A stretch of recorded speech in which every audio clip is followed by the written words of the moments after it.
Hello, and thank you very much for taking the time to check out this very first video on my new YouTube channel, StitchBlox. My name is Zach, and as the title of this video implies, it really is possible to go from that initial concept of an idea that you have that you think is so unique and original, and to follow it through the processes of prototyping and patenting before taking it out to market and making money on the side, either by selling your idea to a company for royalties or by manufacturing it in your own business at home. I can say that this is possible because I've done this twice.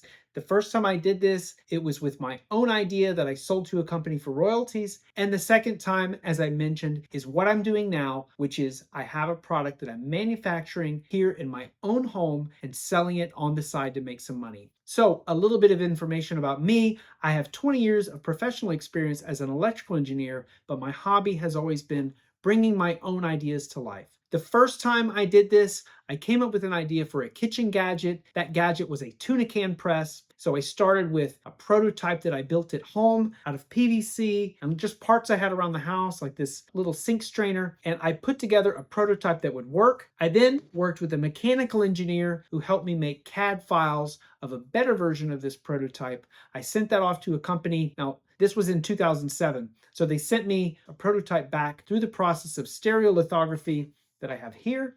I was working simultaneously with a patent attorney to obtain a patent on the device to protect it. Once I had that prototype and the patent in place, I started looking for an interview with a kitchen gadget company. I finally landed one with Farberware in New York. I flew there, met with one of the members of the leadership of the company, had my little meeting with them. During my presentation, I brought out the prototype. They were very happy, and by the end of the day, I had a signed contract to receive royalties for that design. Fast forward about 6 months later, they had used my file to cut injection molds so that they could manufacture it. And then a couple months after that, through their marketing and advertising, they came up with these two designs for packaging. And once these hit the shelves, I was making money. I was over the moon. It was absolutely a dream come true. Fast forward about 9 years, and during that time, I've learned how to do my own 3D modeling and 3D printing on some of those first really crude 3D printers that were out there. I'd also been learning a lot about digital art. And so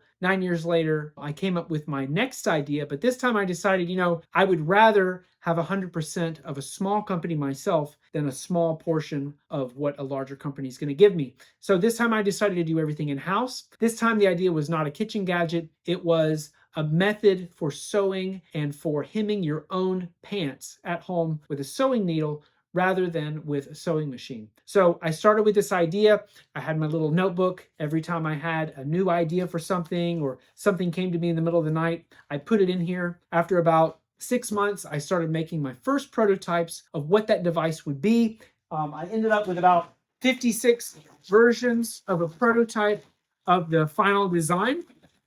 Through that process, I learned a lot about 3D printing. At the same time, resin printers were coming out. So when I had the final prototype that I liked, I went and bought a resin printer just to make a really high resolution version of that final prototype.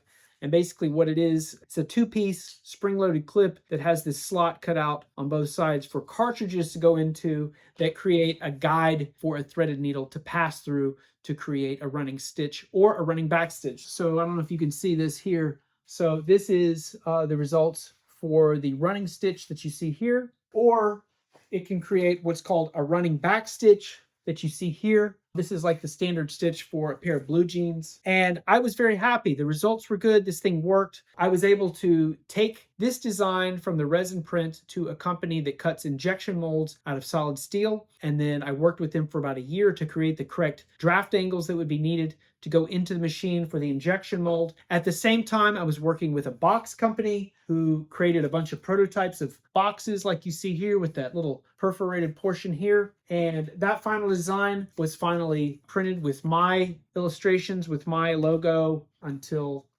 it looks like this with the packaged product in it. You can see here where the device is in here. There's a spot for accessories, that kind of thing. But at the end of the day, I have different colored versions of the clip for sale. It's called the StitchClip. And I have a website where you can buy these things. But my point is, I went through this process. Again, I worked with a patent attorney to obtain the design and utility patents.